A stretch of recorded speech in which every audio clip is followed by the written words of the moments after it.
எல்லோருக்கும் வணக்கம். தெய்வமே நீ எங்கேயோ போயிட்ட அப்படின்ற மாதிரி நேற்று ஒரு மிகப்பெரிய ஒரு சம்பவம். இந்த சம்பவம் மட்டும் நம்மளுடைய ஸ்டாக் மார்க்கெட்டில் நடந்ததுன்னா நிஃப்டி 500-600 பாயிண்ட் எகிரிடும். என்ன நடந்தது அப்படின்னு பார்த்தீங்கன்னா, இன்ஃபோசிஸ்னுடைய ஷேர் பிரைஸ் அமெரிக்கன் டெபாசிட் ரெசிப்ட்லேயும் ட்ரேட் ஆகிட்டு இருக்கு. அங்கே என்ன நடந்ததுன்னு தெரியல, திடீர்னு அந்த பங்கினுடைய விலை $20 ரேஞ்சிலிருந்து திடீர்னு $30 எகிரிட்டான். ஆல்மோஸ்ட் 40-50% என்பது வளர்ச்சி. ஆனால் இதுக்கு பின்னாடி அந்த கம்பெனியினுடைய அறிவிப்போ அல்லது இந்த கம்பெனியை பற்றி மற்ற வேறு ஏதாவது அனலிஸ்டுகள் பேசிய பேச்சோ அது மாதிரி எந்த செய்தியும் இல்லை. Purely technical. நல்ல டீலராக வேலை பார்த்துக்கிட்டு இருக்கீல சில பேர் ஹை கட் லோ கட் அப்படின்ற மாதிரிலாம் ஆர்டர்கள் போட்டுக்கிட்டு இருப்பாங்க. ஹை கட் என்னன்னா, ஒரு பங்கு வந்து ட்ரேட் ஆகிக்கிட்டே இருக்கும். அப்புறம் அது எப்பாவது தன்னுடைய ஹையை மறுபடி தாண்டும் போது அவங்க வந்து ஸ்டாப் லாஸ் ஆர்டர் அப்படின்ற மாதிரி போட்டு வைப்பாங்க. அது வந்து புது புது ஆர்டர்களை ட்ரிகர் பண்ணி மேலும் மேலும் மேலும் மேலும் அந்த ப்ரைஸ் போக போக யாரெல்லாம் ஸ்டாப் லாஸ் போட்டு வச்சுருந்தாங்களோ அவங்கெல்லாம் கவர் பண்ணிக்கிட்டே இருப்பாங்க. அதுக்கு நியூஸே எதுவும் கிடையாது. அது technically some news. Stock market தன்னுடைய ஹையை தாண்டி தாண்டி தாண்டி போய்கிட்டு இருக்கு அப்படின்ற ஒரே ஒரு டெக்னிக்கல் நியூஸ் தான். மற்றபடி அந்த கம்பெனி ஃபண்டமெண்டலாக எந்த நியூஸும் அப்டேட் பண்ண கிடையாது. ஸோ நேற்று நடந்தது நம்மளுடைய ஸ்டாக் மார்க்கெட்டில் வரக்கூடிய திங்கட்கிழமை அன்னைக்கு நடக்கும் அப்படின்றதுக்கு எந்த விதமான முகாந்திரமும் இல்லை. ஏன்னா இது பிஸ்னஸ் அப்டேட்னால வந்தது கிடையாது. டெக்னிக்கல் ஃப்ளாஷில் அடித்ததுனால அந்த ப்ரைஸ் ஃப்ளாஷில் மேல் நோக்கி போக போக பல ஸ்டாப் லாஸ் ஆர்டர்கள் ட்ரிகர் ஆனதுனால வந்தது இது. ஸோ நீங்கள் சந்தோஷமாக மட்டும் இருந்துடக்கூடாதுடா, சந்தோஷம் மட்டும் உங்கள் வாழ்க்கையில் வரவே கூடாதுடா அப்படின்ற மாதிரி தான் அந்த இன்ஃபோசிஸ் ஏரிய நிகழ்வு என்பது. நம்மளுக்கு இது ஒரு சாதாரண நிகழ்வு தான். நண்பர்களே, நம்ம ஷேர் மார்க்கெட்டை நம்பி தான் வர்றோம். ஆனால் இந்த ஷேர் மார்க்கெட் நம்மளை காப்பாற்றணும் அப்படின்ற ஒரு பொறுப்போ ஒரு ரெஸ்பான்சிபிலிட்டியோ இந்த ஷேர் மார்க்கெட்டுக்கு கிடையாது. நம்மளை படுகுழியில் பல பங்குகள் புதைச்சி வச்சிருக்கு. ஆனால் ஒரு தாய்க்கு மகன் செய்யும் கடமை என்ன? ஒரு பையன் போய் என்ஆர்ஐயா இருந்து லட்சமாக கோடி கோடியாக சம்பாதிச்சுக்கிட்டு இருக்கான். ஒரு 25,000 செலவுக்கு மாசமான பணம் கொடுறா அப்படின்னா இல்லை தர முடியாதுன்னு சொல்லிட்டு அப்புறம் அந்த அம்மா கோர்ட்டு கேஸ்னு போய் ஒரு மாதத்துக்கு 5,000 கொடுங்க அப்படின்னு கோர்ட்டு ஆர்டர் போட்டிருக்கு. உனக்கு கல்யாணம் ஆயிடுச்சு, எனக்கு வேற ரெஸ்பான்சிபிலிட்டி இருக்கு அப்படின்லாம் சொல்லி தப்பிக்க முடியாது. ஒரு 5,000 நீ வெளிநாட்டிலேருந்து இப்படி சம்பாதிக்கிற ஒரு 5,000 மாதம் தர முடியாதா அப்படின்ற மாதிரி நடந்திருக்கு. இப்படித்தான் நாட்டு நடப்பு போயிட்டு இருக்கு. ஷேர் மார்க்கெட்டில் சம்பாரிச்சு நம்மளே பார்த்துக்கலாம் அப்படின்னாலும் பல பேர்த்துக்கு நடக்கிறது இல்லை. சரி, பெற்ற மகன்களையோ மகள்களையோ நல்லா படிக்க வச்சு கடைசி காலத்தில் அவங்க நம்மளை பார்த்துக்குவாங்க அப்படின்னும் சில பேர்த்துக்கு நடக்கிறது இல்லை. இந்த சூழ்நிலையில் தான் ஒரு நண்பர் வந்து என்ன சொல்கிறாருன்னா, ரொம்ப ஓப்பனாக உங்கள் நேர்மை எனக்கு பிடிச்சிருக்கு அப்படின்ற மாதிரி. எல்லாருமே சம்பாதிக்கிறதுக்கு தான் வருவோம்.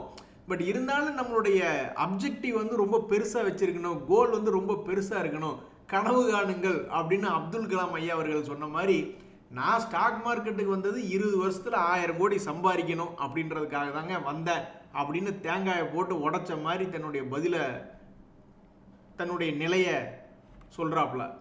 ஆனால் அதில் பாருங்க, எங்கிட்ட 10 பைசா கூட இல்லை, ஜீரோ, எங்கிட்ட எதுவுமே இல்லை, நான் கற்றுக்கிட்டு தான் இருக்கேன் அப்படின்றார். எனக்கு தெரிஞ்சு நம்மளுடைய ஸ்டாக் மார்க்கெட்டில் சம்பாரித்தோம், கோடி கோடியாக சம்பாரித்தோம், அதிகமாக சம்பாரித்தோம் அப்படின்னு வீடியோக்கள் மூலியமாக, ஏன்னா நம்மளுக்கு அப்படித்தானே தெரிய வரும், வீடியோக்கள் மூலியமாக யார் அதிகமாக சம்பாரிச்சிருக்காங்க யூடியூப்பில் பிரபலமாக இருக்கிறவங்க அப்படின்னா பிஆர் சுந்தர் அவர்கள் வந்து வருஷமானால் 10 கோடி 20 கோடி நான் சம்பாரிச்சுக்கிட்டு இருக்கேன்னு அப்பப்போ அவர் வீடியோக்கள் போடுவது உண்டு. அல்லது அவருடைய தகவல்கள் வந்து ஐடி ஃபைல் பண்ணுறதுனால அங்கேயும் இருக்கும் அப்படின்ற மாதிரிலாம் சொல்லிட்டு இருப்பார். அதுக்கடுத்து நான் படித்த கமெண்ட்டுகளில் நிறைய பேர் வந்து 10 வருஷத்துக்கு முன்னாடி 5 வருஷத்துக்கு முன்னாடியெல்லாம் ஸ்டாக்குகளை வாங்கி வச்சு அதனுடைய வளர்ச்சி இப்போ கோடானு கோடியில் இருக்குது அப்படின்ற மாதிரி நான் பல கமெண்ட்டுகளை படிச்சிருக்கேன். இதெல்லாம் வந்து பெரிய குரூப். சின்ன குரூப்பில் வந்து நிறைய பேர் நம்மளை மாதிரி சாதாரண மக்கள்லாம் வந்து மியூச்சுவல் ஃபண்டுகளெல்லாம் எஸ்ஐபி மூலியமாக பணம் போட்டு அது ஒரு ரெகுலராக இன்கம் பண்ணவங்கலாம் நிறைய பேர் இருக்காங்க அப்படின்ற மாதிரியெல்லாம் நான் தகவல்கள் படிச்சிருக்கேன். பட் இந்த மாதிரி 1000 கோடி சம்பாதிச்சதில் ஒன்றா இந்த மாதிரி ட்ரேடிங் பண்ணவங்க இதில் வந்து மெஜாரிட்டி இல்லை, ரொம்ப ரொம்ப கம்மியான ஆட்களாக தான் இருக்காங்க சம்பாதிச்சவங்க. ஆப்ஷன் அட்ஜஸ்ட்மெண்ட் ட்ரேடர்னோட ஒரு நண்பர் நான் அடிக்கடி பார்த்துக்கிட்டு இருப்பேன். அவர் அந்த மாதிரி ரொம்ப வெகு சில நண்பர்கள் தான் சம்பாதிக்கிறத நம்ம பார்க்குறோம். ட்ரேடிங் பொறுத்த வரைக்கும், இன்வெஸ்ட்மெண்ட்டை பொறுத்த வரைக்கும் 5 வருஷம் 10 வருஷம்னு லாங் டேர்மில் பணத்தை போட்டு வச்சுக்கிட்டு கோடி கோடியாக சம்பாதிச்சவங்கள நம்ம பார்த்துருக்கோம். இதுக்கப்புறம் இருக்கக்கூடிய எல்லா குரூப்புமே லாங் டேர்மில் இந்த மியூச்சுவல் ஃபண்டில் எஸ்ஐபி மூலியமாக போட்டு பெரிய அளவில் சம்பாரிச்சவங்க தான் நம்ம பார்த்துருக்கோம். இப்போ 500 கோடி சம்பாதிக்க முடியும் எங்களால் ஒரு வருஷத்துக்கு அப்படின்னு சொல்கிறவங்களே அதையெல்லாம் விட்டுட்டு பொது சேவைக்கு வர்றோம் அப்படின்ற மாதிரி நிலைமை இருக்கும்போது நீங்கள் 20 வருஷம் கழிச்சு 1000 கோடி சம்பாதிக்கணும்னு நீங்கள் நினைக்கிறீங்க. ஒருவேளை இந்த 1000 கோடி சம்பாதிச்சதுக்கப்புறம் நீங்களும் பொது வாழ்க்கைக்கு வரணும் அப்படின்ற ஒரு உயர்ந்த எண்ணத்தில் நீங்கள் 1000 கோடி எதுக்கு நீங்கள் ஃபஸ்ட்டு 1000 கோடி சம்பாதிக்கணும்னு நினைக்கிறீங்க? ஸோ எது எப்படியோ ஸ்டாக் மார்க்கெட்டில் வந்து ட்ரேடிங் பண்ணி சம்பாதிக்கக்கூடிய ஆட்கள் ரொம்ப கம்மி. அதுலேயும் அந்த 20 கோடி 30 கோடின்றது வந்து நம்மளுக்கு வெட்ட வெளிச்சத்துக்கு வந்தது சில பேர் தான். ஆனால் வாங்கி வச்சு நிறைய பேர் எனக்கு தெரிஞ்ச கோயம்புத்தூரில் நான்லாம் ஒர்க் பண்ணிக்கிட்டு இருக்கையில் நிறைய பேர் இந்த லக்ஷ்மி மில் ஷேரு அப்புறம் அந்த கோவை மெடிக்கல் ஷேர்லாம் வாங்கி வெறும் இன்னும் பத்திரமா வச்சுக்கிறவங்களாம் இன்னும் வச்சுக்கிட்டு இருக்காங்க. ஸோ ஒன்றா இந்த மாதிரி பங்குகளை வாங்கி வச்சு அந்த பங்குகள் வளர்ந்து வருது 20-30 வருஷம் கழிச்சு அப்படின்றவங்க பெரிய அளவில் சம்பாரிச்சிருக்காங்க, அல்லது ட்ரேடிங் பண்ணுறவங்க சம்பாரிச்சிருக்காங்க. மற்றவங்க ஏவரேஜாக ஓரளவுக்கு மியூச்சுவல் ஃபண்டில் எஸ்ஐபி மூலிமா சம்பாரிச்சவங்க நிறையா இருக்காங்க. இந்த மாதிரி தாங்க நான் பார்த்துருக்கேன். இதில் நீங்கள் எந்த இடத்துல ஃபிட் ஆகுறீங்க அப்படின்றத யோசிச்சு பாருங்கள். இன்னொரு நண்பருடைய கமெண்ட் பாருங்க. நான் 2023 ஆகஸ்ட் மாதம் தான் ஷேர் மார்க்கெட்டுக்கு வந்தேன். கொஞ்சம் கொஞ்சமாக இன்வெஸ்ட்மெண்ட் பண்ணிக்கிட்டு இருந்தேன். ஆல்மோஸ்ட் 2.5 லட்சத்தை நான் டச் பண்ணிட்டேன். அப்புறம் புது வீடு வாங்கணும்னு பிளான் இருந்ததுனால எல்லாத்தையும் செல் பண்ணார். அப்போ எனக்கு ஒரு 70,000 லாபம் கிடைச்சிது.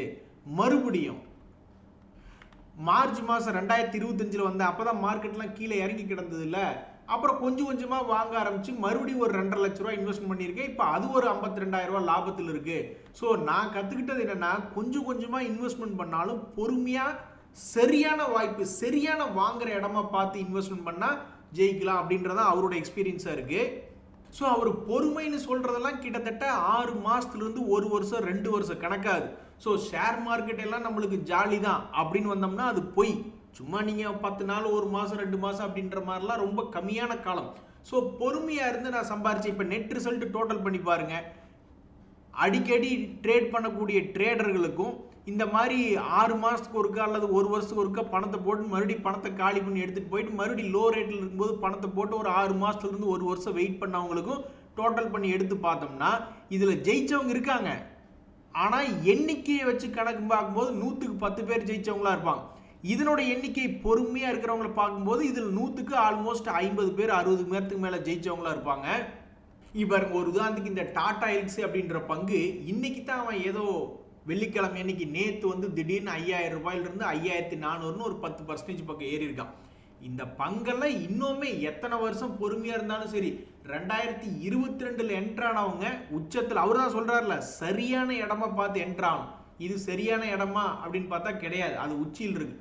சரி பள்ளத்தாக்கில் ஏதாவது ஒரு சரியான இடமா அப்படின்னா ஒரு முறை வந்து பள்ளத்தாக்குக்கு வந்துட்டு மேலே போயிட்டு மறுபடியும் கீழே வந்து உளுந்து இதுதான் பள்ளத்தாக்கு, இந்த பள்ளத்தாக்கு ஒருவேளை உடைக்கவில்லை என்றால் அப்படின்ற கேள்விக்கு அவன் பதில் சொல்லி இவ்வளவு தூரம் மேல் நோக்கி ஏறினான். அது மாதிரி அந்த ஒரு இடம் தான் ஏறினான். அதுக்கப்புறம் வந்து மறுபடியும் ஒரு பள்ளத்தாக்கு உருவாக்குனா மறுபடியும் வந்தா அப்புறம் அந்த இதிலிருந்து மறுபடியும் ஏறினா அடுத்த பள்ளத்தாக்குல அவனால் நிற்க முடியல. இப்படித்தான் ஒவ்வொரு முறையாக சரிஞ்சு இப்போ மறுபடியும் ஒரு பள்ளத்தாக்கை ஏப்ரல் மாதத்தில் உருவாக்குனான். அதே பள்ளத்தாக்கில் இப்போ வந்து விழுந்துட்டு இப்படி ட்ரேட் ஆகிட்டு இருக்கான். இனி இந்த பங்கெல்லாம் என்ன ஆகும்னு தெரியாது. பட் ஒருவேளை இந்த பங்கு ஒரு 6 மாதம் கழிச்சு ஏறதாவே வச்சுக்கிட்டாலும் அதுக்கு தேவை என்ன அப்படின்னா பொறுமை அப்படின்றது ஒரு பதிலாக இருக்கு. 6 மாத காலம் 1 வருடம் என்பதெல்லாம் ஈஸியாக கடந்து போயிடும் நண்பர்களே. இப்போ கூட நான் சமீபத்தில் ஒரு டிவிடெண்ட் வாங்கி அதுக்கப்புறம் இப்போ ஒரு மாதம் முடிஞ்சிருச்சு. மறுபடியும் இன்னொரு 2 மாதம் முடிய போகும்பொழுது டபக்குன்னு அடுத்த டிவிடெண்ட் என்பது வந்துடும். அந்த ஸ்டாக் என்னமோ கீழே சாக கிடக்கிற மாதிரி கீழே உளுந்துக்கிட்டு இருக்கான். பட் இருந்தாலும் டிவிடெண்ட் என்பதற்கு அதில் என்ன பஞ்சமாயிர போதா? அவன் தான் இந்த வருஷம் ஸ்டார்டிங்லேயே டிவிடெண்ட் கைடன்ஸ் என்பதெல்லாம் சில பங்குகள் கொடுத்துருதுங்க. இப்போ கேள்வி என்னன்னா, இந்த ஓப்ராய் ரியாலிட்டி அப்படின்ற பங்கு தற்போதைக்கு 200 டேஸ் மூவிங் ஆவரேஜ் கிட்ட ட்ரேட் ஆகி கொண்டிருக்கக்கூடிய பங்கு. இந்த வருஷத்திலேயே இந்த பங்கு என்ன பண்ணியிருக்குன்னா ஒரு பெரிய ரவுண்டு ஒரு சிறிய ரவுண்ட் அப்படின்றது போட்டிருக்கான். இது வரைக்கும் வந்த பங்கு கரெக்டாக அந்த லோ வந்து தொடல வீணா போனவனே அப்படின்னு பல ஸ்மார்ட் மணி கான்செப்டுக்காரங்க திட்டிகிட்டு இருப்பாங்க. இப்படி கீழே அந்த கேப்பை வச்சுக்கிட்டு மறுபடியும் ஒரு சிறிய ரவுண்ட் என்பது போயிட்டான். இந்த சிறிய ரவுண்டு போன பிறகு இனி அடுத்தது என்ன செய்வாய் அப்படின்றது பல பேர் எதிர்பார்த்துக்கிட்டு இருக்காங்க. இப்படி இருக்கக்கூடிய நேரத்தில் இந்த ஓப்ராய் ரியாலிட்டி அந்த செக்டரில் பெரிய ஆளா?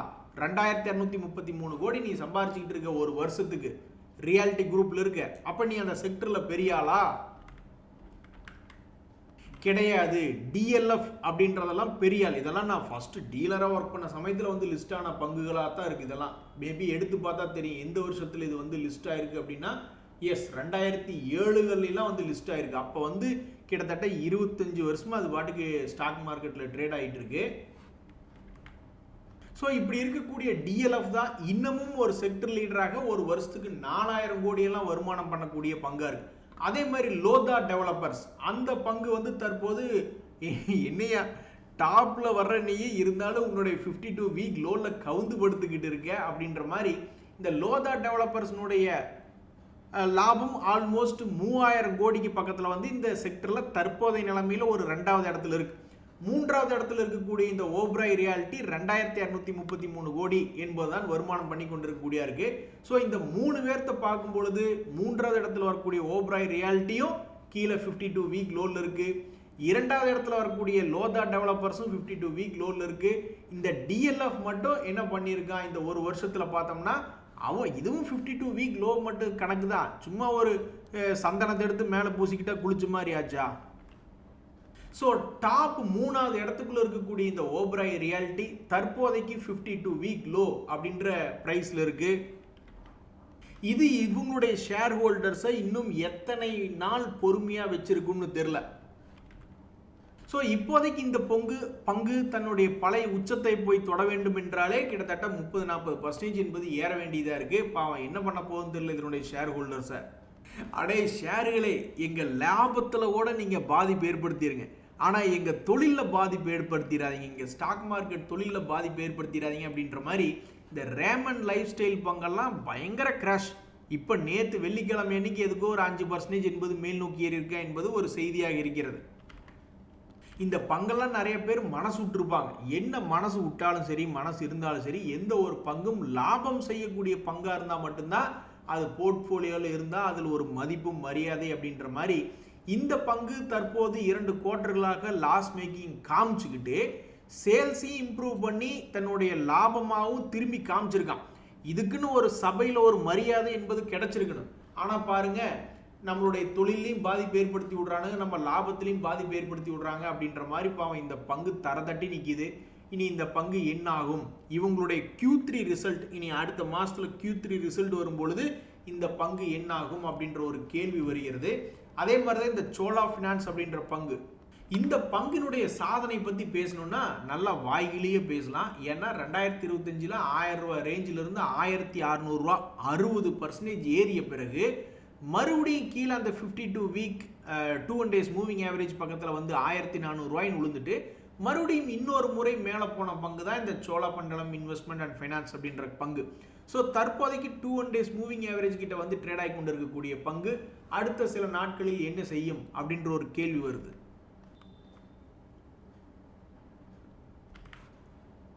நண்பர்களே, எந்த ஒரு விஷயம் உங்களுக்கு தப்பா அமைஞ்சிருச்சுனாவோ அல்லது நீங்களே போய் தப்பா தேர்ந்தெடுத்தீங்கன்னாவோ, படிக்கிற வயசுல படிப்பை தான் பார்க்கணும். படிப்பு முடிச்சோமா, ஏதாவது நல்ல வேலையில் சேர்ந்தோமா, அப்புறம் எதாக இருந்தாலும் அப்புறம் அப்படின்றதான் ஃபோக்கஸில் இருந்தால் தான் வாழ்க்கை நல்லா இருக்கும். ஆனால் படிக்கின்ற காலத்திலேயே ஏதாவது தப்பாக தேர்ந்தெடுத்து ஏதாவது ஒன்று நடக்குதுன்னு வச்சிங்களேன், ஆனால் நீங்கள் நல்லவராக கூட இருப்பீங்க, ஆனால் உங்களை வந்து ஒருத்தர் தேர்ந்தெடுத்து அப்புறம் இது தப்பாக போச்சுன்னு உங்களை போட்டு தினமும் கொடுமைப்படுத்துகிற மாதிரி ஏதாவது ஒரு பங்குகளை நீங்கள் தப்பாக கணிச்சு எடுத்துட்டீங்கன்னு வச்சிங்களேன், அந்த பங்குகள்லாம் இறங்கி கிடக்கும்போது உங்களை பயங்கரமாக கொடுமைப்படுத்தும். ஆனால் எடுத்த ஒரு லாபம் செய்கிற கம்பெனியாவது எடுக்கக்கூடாதா? ஒரு முன்னணியில் செக்டர் முன்னணியாக இருக்கக்கூடிய பங்கு எடுத்திருந்து அவன் கீழே இறங்கியிருந்தா கூட சரி என்னைக்காவது திரும்பி ஏறுவான் அப்படின்ற மாதிரிலாம் நினைக்க தோணும். ஒரு உதாரணத்துக்கு சொல்லணும்னா டாடா குரூப் தான். இந்த டிடிஎம்எல் அப்படின்ற பங்கு ஒரு காலத்தில் அவன் வந்து எப்போ ஒரு தடவை ஏதோ ஒரு காரணத்தை சொல்லி அவனை 250 ரூபா ஏற்றி விட்டாங்க. இப்போ அது இருக்கிற இடம் வெறும் 50 ரூபா. ஏன் இப்படி மக்களுடைய பணத்தில் விளையாடுறீங்க அப்படின்னு ஏதோ கிளவுடு அப்படி இப்படின்னு ஏதோ ஒரு மீடியாக்களை நியூஸை விட்டு மார்க்கெட்டும் அப்போ புல்லிஷாக இருந்தது. மார்க்கெட்டு தான் அப்போ நல்லா இருந்ததாச்சே. கழுதைக்கு கூட மாலையை போட்டு இது குதிரை அப்படின்னு நிறைய பேர் வாங்கிட்டு போன மாதிரி அந்த காலத்தில் என்னத்தையாவது ஒன்று சொல்லி ஏற்றி விட்டாங்க. அப்படித்தான் என்னமோ ஒரு மீடியாவில் ஒரு நியூஸை வச்சுக்கிட்டு அவன் பாட்டுக்கு 47 ரூபாயிலிருந்து 250 ரூபாய்னு ஏற்றி விட்டுட்டு மறுபடியும் அது வந்து சேரவே இல்லை. ஸோ இப்படி இருக்கக்கூடிய இந்த டிடிஎம்எல் போன்ற பங்குகள் எல்லாம் வந்து அவன் லாபம் செய்யாமல் இருக்கிறத பார்த்து கூட நிறைய பேர் அந்த பக்கம் ஒதுங்காமல் இருந்தால் தப்பிச்சிருந்துருப்பாங்க. இல்லைன்னா இந்த அனுபவம் தினம் தினம் உங்களை கொடுமைப்படுத்தும். இதெல்லாம் ரொம்ப அநியாயம்ங்க. இதெல்லாம் எப்படிங்க இப்படி நீங்க நடக்கலாம், நீங்க மட்டும் எப்படிங்க இப்படி ஏறலாம் அப்படின்னு இந்த லாரஸ் லேப் என்ற பங்கு இருக்கிறதுலே உச்சாணி கும்பல போயிட்டு இருக்கு.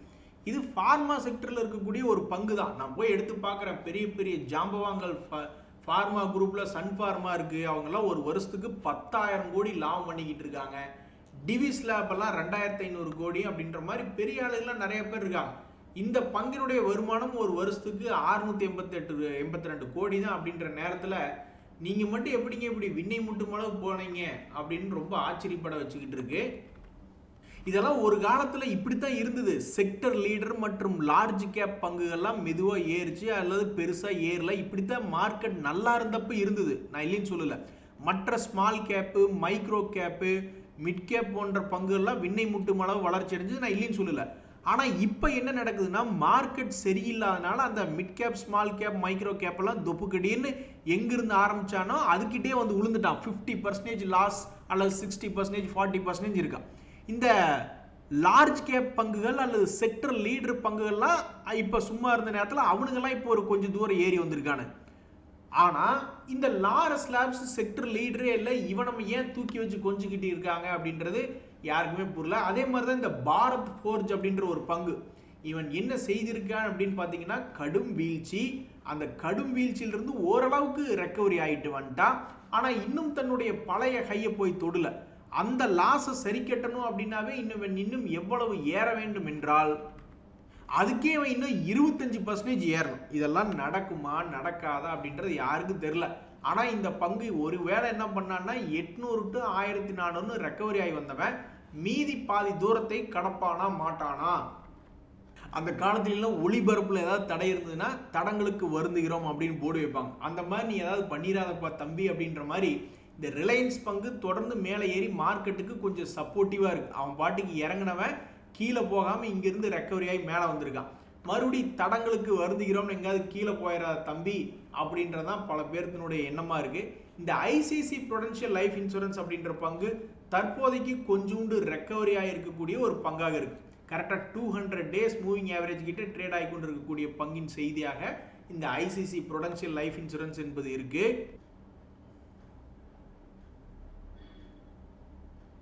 தொடர்ந்து கீழே இறங்கி கொண்டிருந்த சில பங்குகள் கும்பாவில் தான் இருந்தது. அந்த கும்பாவில் மாற்றம் அப்படின்ற மாதிரி என்னன்னு தெரியல. வெள்ளிக்கிழமை இன்னைக்கு பல பங்குகள் 2%, 5% ஏறிருக்காங்க. என்ன காரணம்னு தெரியல. ஸோ இந்த செக்டர் லீடராக இருக்கக்கூடிய, டிஃபென்ஸ் செக்டர் லீடராக இருக்கக்கூடிய இந்த பாரத் எலக்ட்ரானிக்ஸ் போன்ற பெரிய பங்குகள் ஆகட்டும், அல்லது குட்டி குட்டி கம்பெனிகள், ஒரு உதாரணத்துக்கு இந்த ஒன் சோர்ஸ் ஸ்பெஷாலிட்டி ஃபார்மா சிப்லாவோட கம்பேர் பண்ணிலாம் சிப்லா அப்படின்ற பங்கு ஆகட்டும், அதெல்லாம் பெரிய ஆளுகு தான் ஃபார்மா குரூப்ல. இது போன்ற பெரிய பங்குகளும் சரி, சிறிய பங்குகள் மேன்கைண்ட் ஃபார்மா, ஹெவல்ஸ் இந்தியா போன்ற பங்குகளும் வெள்ளிக்கிழமை இன்னைக்கு ஏதோ ஒரு காரணத்தினால இப்படி திரும்பி இருக்கான். எதுக்கு? தொடர்ந்து கீழே இறங்கி கொண்டிருந்த கும்பாவில் மாற்றம் செய்யப்படுகிறதா அப்படின்றது யாருக்கும் தெரியல. பட் இந்த மாதிரி நடந்து பல பங்குகள் எப்படி அந்த பாரத் ஃபோர்ஜ் எல்லாம் பாதி தூரம் வந்தான், அது மாதிரி பாதி தூரம் வந்தா கூட மகிழ்ச்சியா இருக்குமேன்னு பார்த்துக்கிட்டு இருக்காங்க. நன்றி, வணக்கம்.